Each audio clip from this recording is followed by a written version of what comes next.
Welcome everyone. So in this video, I'm going to talk about the various problems that have been asked in the NET exam, and these problems are based on the Wittig Olefination chemistry, which I have discussed in my last video. So let's look at this particular problem. So in this series, I'm going to take up 6 problems in this particular video.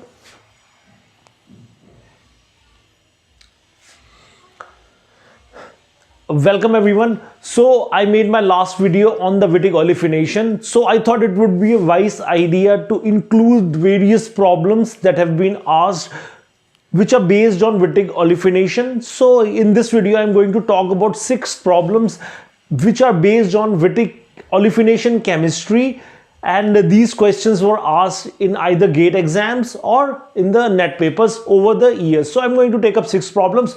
Let's look at the first problem in this case. So this question was asked in NET December 2014, and if you have followed my last video on Wittig Olefination, then this is as easy as a pie. This problem is pretty easy for you. So let's look at what we have here. We have a cyclohexanone,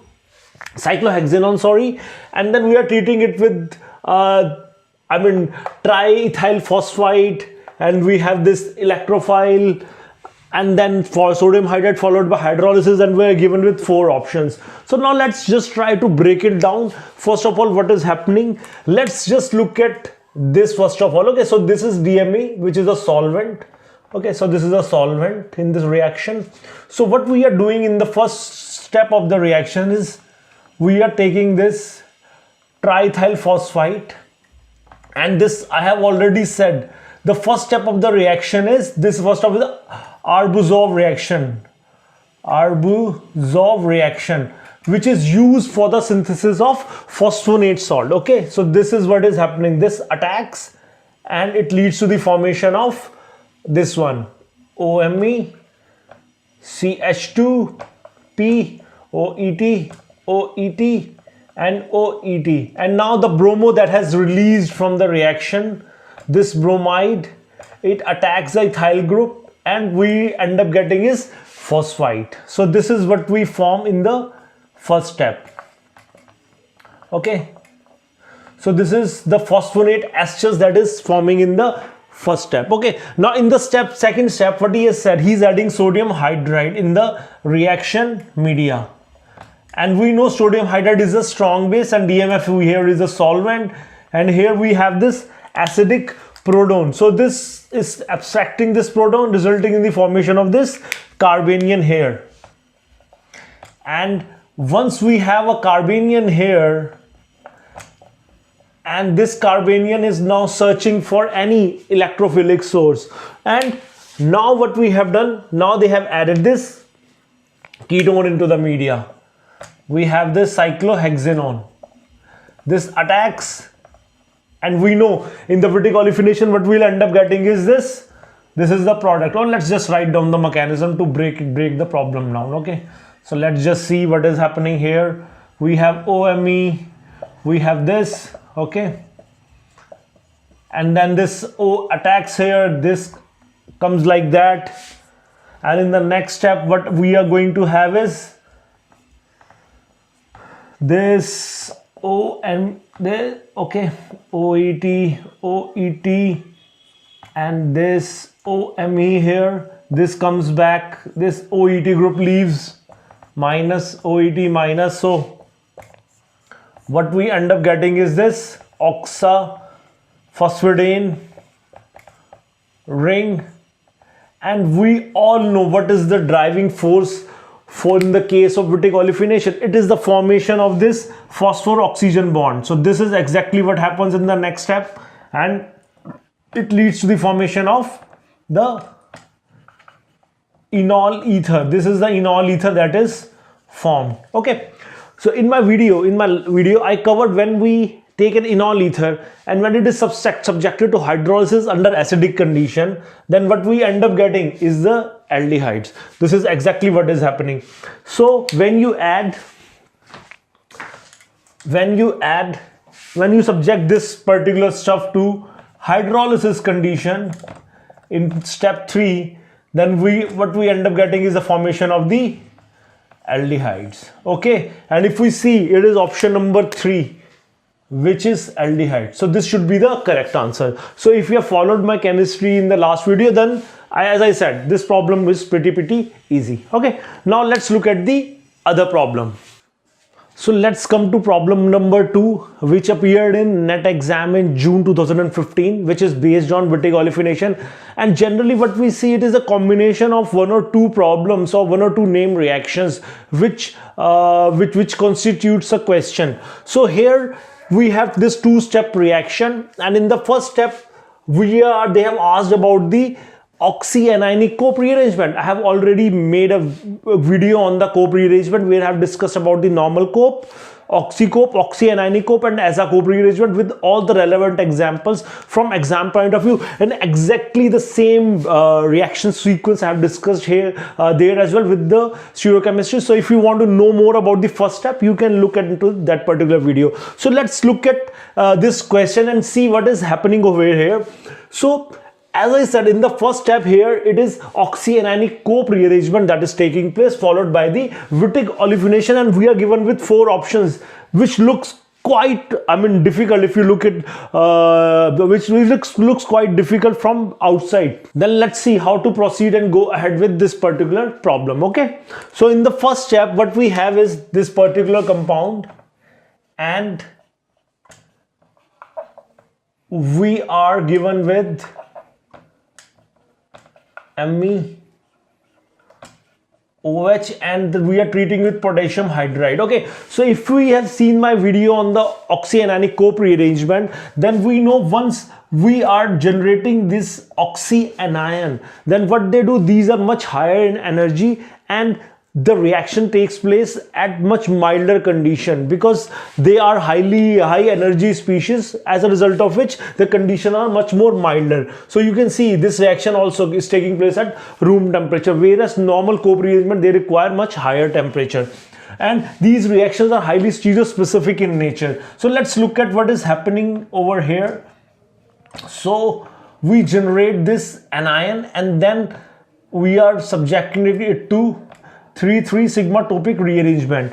And why this is called 3,3 sigma topic? Because I have said this before as well. So we have 3 carbon atom on either side, and it is this sigma bond which is breaking, and this is the new sigma bond which is forming. That is why it is 3,3 sigma topic rearrangement. Now let's see what is happening over here.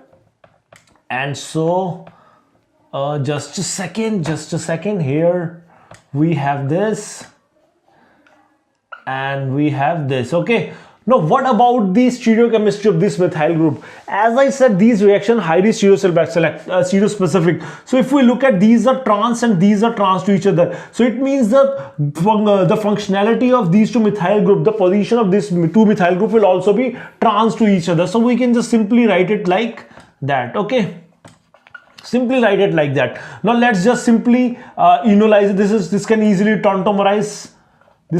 tautomerize. Okay, and get protonated to give us the desired product of the first step. Okay, so this is the first step product. Now how to write it in the linear form that is given to us? I think one way to do is to simply flip this entire chain. So this is alpha, this can become beta. Okay, so you have to just simply flip it. If you will flip it, it will become beta. Okay, so this is what it is going to become.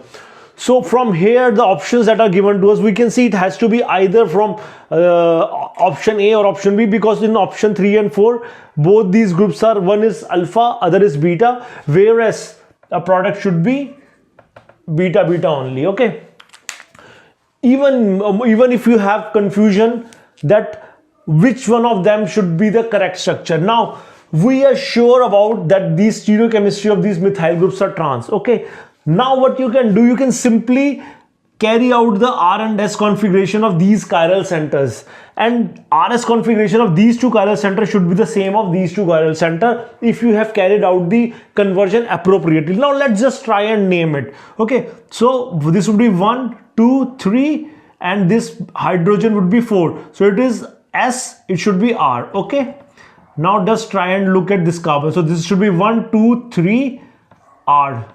So it means that these two chiral centers should be R. If we have converted it in absolutely right manner, then the stereochemistry of these two methyl groups should also be R. Now let's see. 1, I'll change the pen.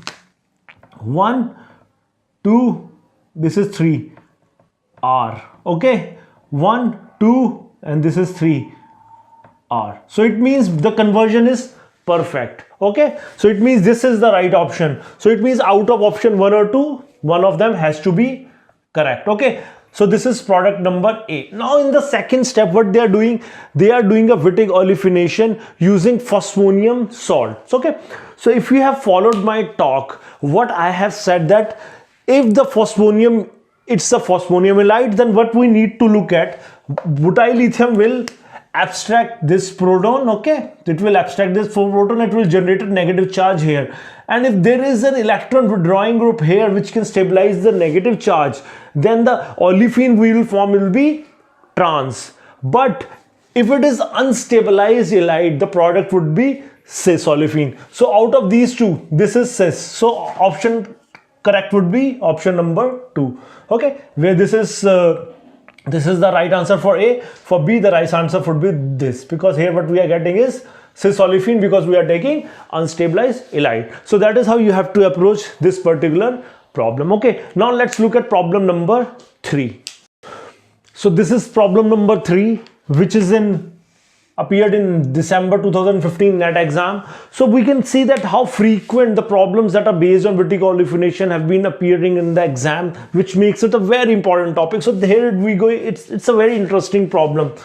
So what we have here is a dibromo compound which is first treated with triphenylphosphine followed by treatment with sodium hydride to give compound A, and then it is subjected to treatment with salicylaldehyde using sodium hydride. So these are the options that are given to us. Let us try and see what can happen. Okay, so what we have here is this dibromo compound, and what they have done is that they have added triphenylphosphine. So this triphenylphosphine can come, it can replace this TPP. Okay, so what we can form is this triphenylphosphonium bromide. Now what we are doing is we are adding sodium hydride, okay, in the step 2. This is step 1 and this is step 2. And this sodium hydride, what it can do, it can abstract this proton, it result in the formation of this one, and we have an halide here. Okay, so this halide can come back and can replace the bromo, and it can result in the formation of this TPP salt. Okay, so if there are options that are given to us, then the correct answer has to be either 4 or either option number 1. Option 2 and 4 are absolutely wrong. Okay,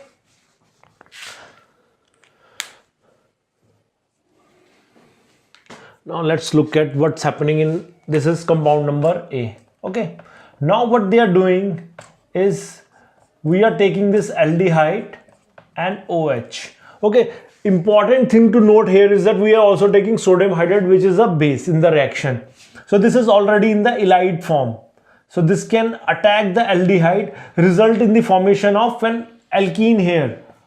So of course what we are going to get is this alene species that is going to form, but remember we are using sodium hydride which will also form the phenolic species. So this phenol, as soon as these allenes are formed, and we know allenes are reactive, so it will attack here, it will open the ring and lead to the formation of this 6-membered benzopyran species, which is this one. So compound, this is compound B, so the correct answer for this one should be option number 4. Okay, so this is how you have to approach this particular question. Okay, now it is interesting to note why this particular compound was not formed, because as soon as first of all you're using triphenylphosphine, so as it replaces the bromo.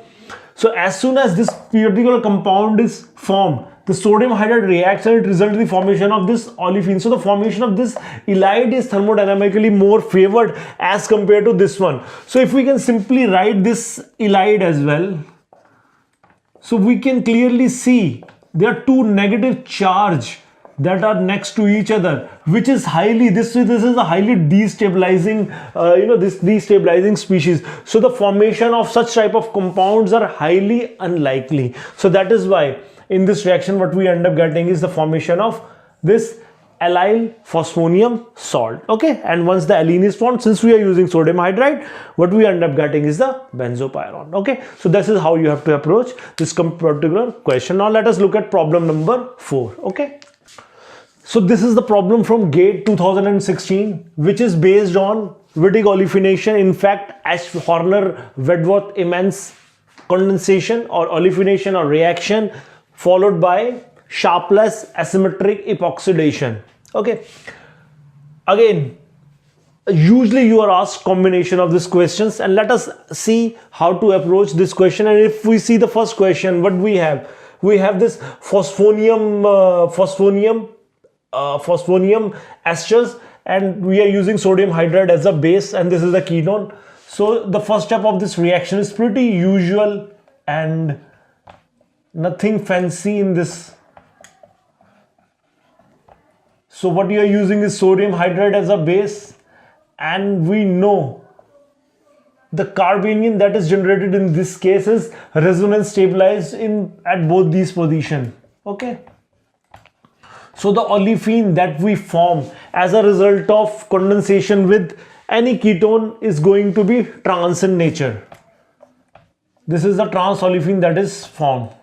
Now this can be stabilized here and it can be stabilized here. So if it reacts with the ketone, the olefin is trans in nature. Now let us look at what will be the product.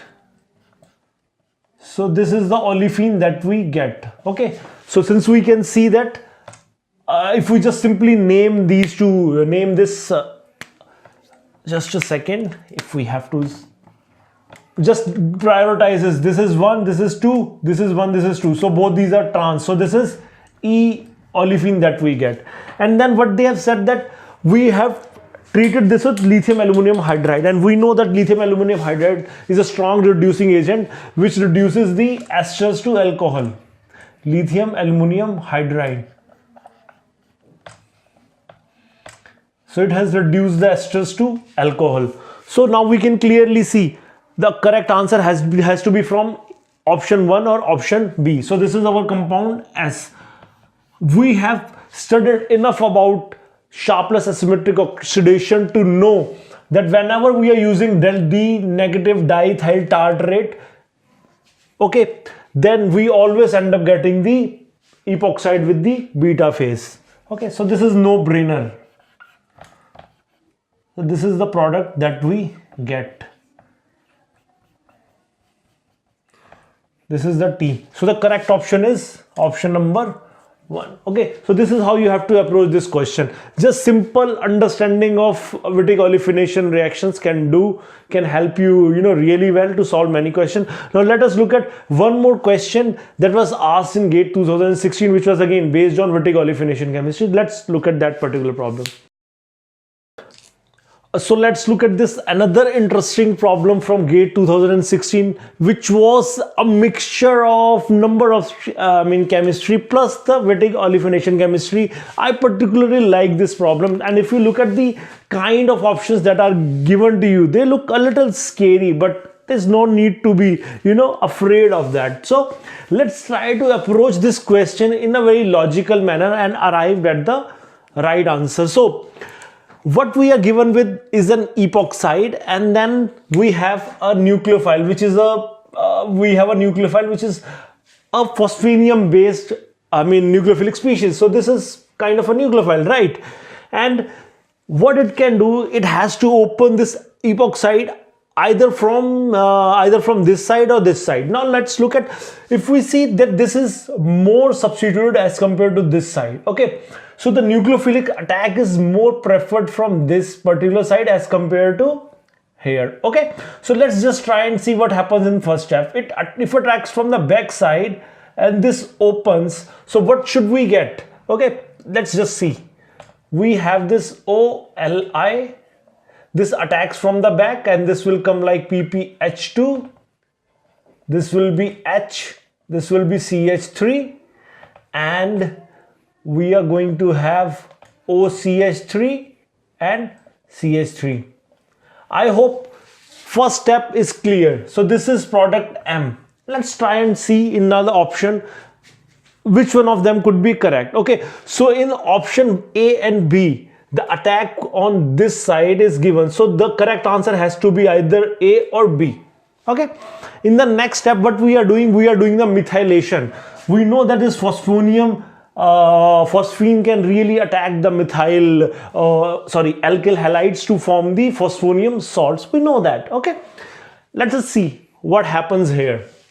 Now what we are doing is we are adding methyl iodide into the system. So this methyl iodide is attacking, and what we are forming is OLi hydrogen methyl PPH32, and now methyl, this is plus, okay, CH3,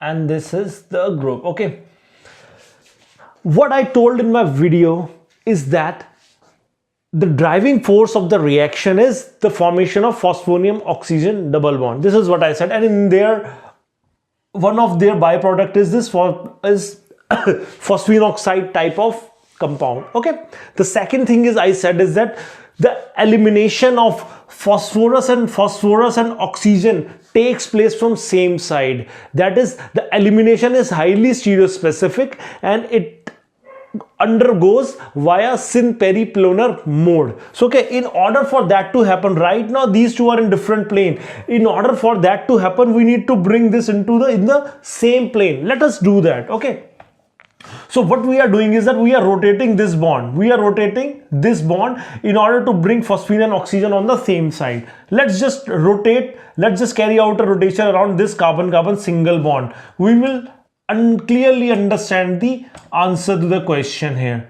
Now what we did is CH3, since this stays as such, okay, methyl group is coming outside, hydrogen is going backward, okay, and this is at the bottom. When we will take this on the top, the methyl group which was in the front, it will go in the back side. Okay, so the methyl will go in the back side and hydrogen will come in the front. Just try and imagine this methyl group, since this is beta, this is coming out, hydrogen, this is going back, and you have this this phosphine group which is at the bottom. If I'm going to just, this is my methyl, this is my phosphine, if I'm going to bring it like that on top, of course my methyl is going to go on the back side. So this is what I have, PPH32 methyl positive, okay, and my methyl has gone back, my hydrogen has come forward. Now as soon as both the oxygen and this phosphine are on the same plane, we know that it results in the formation of this oxaphosphetane species. Okay, so this oxaphosphetane species will decompose to give us the olefin. Just a second. Okay, so we can clearly see methyl, both these methyl groups are on the same side. So it means in the required product, both methyl group will be cis to each other, and this will be the product. Let's just try. Byproduct of this reaction is what they have said, and since we had the here with the counter anion here was iodide as well, and here we had is the lithium. So lithium iodide is, I mean, as a byproduct, triphenyl phosphine, or not triphenyl phosphine, let's call it phosphine oxide. Diphenyl methyl phosphine oxide is the byproduct, and this is the T, this is the N which they have asked. Let's just try and see which one it matches with. It matches with option number 1. So this is the correct answer. So this is how we have to approach this question. It may seem difficult, but if we approach it in a logical manner, if we try and just keep our basics very simple and understand the mechanism of the reactions, then such problems can become very easy. Now you can clearly imagine the simple knowledge of knowing that there is a stereospecificity in the elimination of triphenyl phosphine oxide, and the elimination is syn-periplanar. That simple knowledge can be implemented here to get the correct answer. So this was the correct answer, and that is how you have to approach such question. Let us look at one or two more problems before winding it up. So here we have another problem which is based on Wittig Olefination, which appeared in June 2017, and this is based on a very well-known name reaction which is called Corey-Futch's reaction. And in my video on Wittig Olefination, I have mentioned this reaction, that when aldehydes are treated in triphenyl phosphine and CBr4, what we end up getting is such type of alkynes, dibromo alkynes. So let's try and see in the mechanism of this reaction how it must be forming. So what happens, we have this triphenyl phosphine, it attacks the CBr4, let us just write it like that, okay. It attacks this bromo and it leads to the formation of PPH3 Br plus. And then what happens once this is tibromocarbene is formed, this is much more nucleophilic. So what it does, it attacks the phosphine and it results in the formation of such compound, okay. And again, since we have this triphenyl phosphine in the system, what it does, it just attacks the bromo once again, and this negative charge comes on this these lone pair of electrons are taken by the carbon. So as soon as these lone pair of electrons are taken by the carbon, okay, it leads into the formation of this ylide, okay. So what we have generated is this dibromo ylide. So any aldehyde in the media will result in the formation of an olefin. So here what we have is this PHCHO. So we can clearly consider that the product that must be forming is this dibromo olefin, okay. So generally you are asked what is the role of the zinc in the reaction. So here the bromine that is generated, so that it doesn't take part in the reaction, so zinc is oxidized as zinc bromide. So this bromo gets converted into zinc bromide, okay. That is the role of zinc in the reaction. Now this is compound A. So now we can consider the out of option A or option 4, one of them has to be right answer. So what I said in my video, when such dibromo compounds are treated with 2 equivalents of butyl lithium, this is already I have mentioned what these 2 equivalents do. These 2 equivalents lead to the formation of an alkyne. So let us see what happens. So once you had one equivalent, let us see one equivalent. First of all, we are going to add. So what this one equivalent is going to do, this one equivalent is going to abstract this hydrogen. So this double bond comes here and it leaves. So this leads to the formation of this olefin and bromo. And the next equivalent of n-butyl lithium, what it undergoes, we know that alkyne, when we have these halogenic groups on alkyne, they undergo lead and ligand exchange. So this butyl lithium, it just attacks and this leaves. So what we form is these negative charge species. So this is what is formed. And now we are adding an electrophile CO2 in the reaction.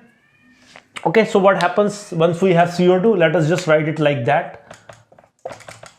This negative charge attacks the CO2, and what we end up getting is this carboxylates, COO minus. And in the last step, when you quench it with water, what you end up getting is this carboxyldehyde that are attached to COOH alkyne.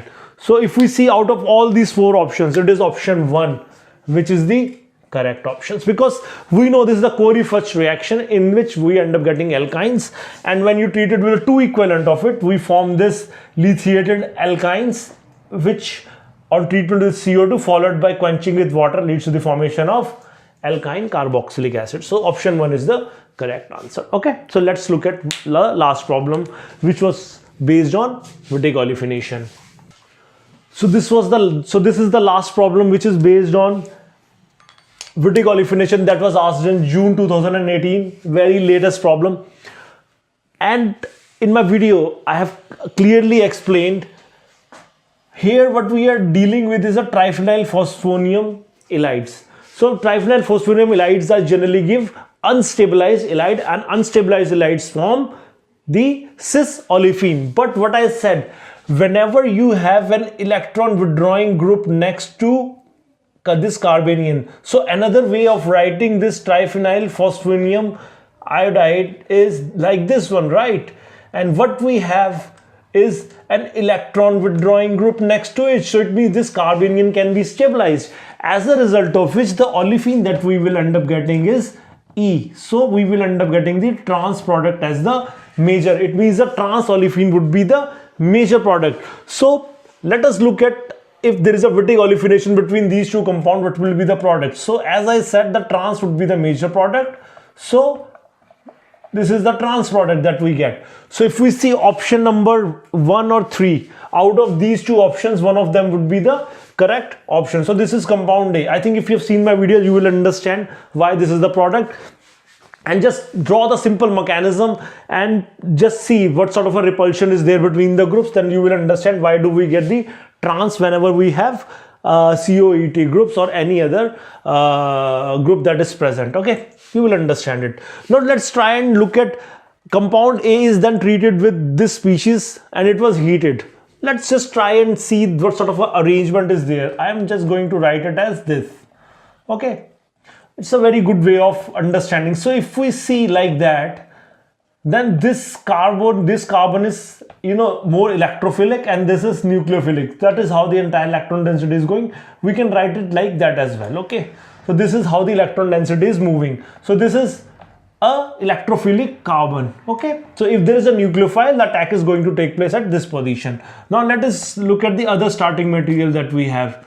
It is this.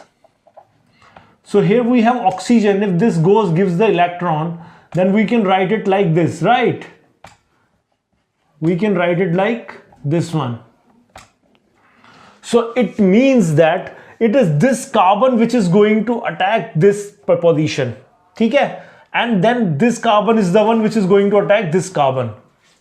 It means the product that we are going to get is going to have a substitution at these two positions. Okay, at position, let us just number it. Let us just number it, which will make it pretty easy. Let us just number it as 1, 2, 3, 4. Okay, and this as 5, 6. So what do we have? This was number 1, 2, 3, 4, and this was 5, and this was 6. So at position 5, what we have is an OET group. This is what we have. And at position 4, we have the COET. And from the options 1 and 3, if we see, it is option number 3, in which we have a substitution at position 5 and 6. So that is how you have to approach such questions. Just look at the electron density where it is more or less. And this is a simple example of Diels-Alder reaction. So that is how you can arrive at the right questions. And mostly whenever you come across the problems for Wittig olefination, it will be the combination of various named reactions that will be asked to you. Okay, I hope these problems will give you an in-depth knowledge why the basic understanding of Wittig olefination is important, how easy it is, how easy are these questions, how can you easily get very good marks when you attempt such questions. Okay, thanks a lot for watching the video.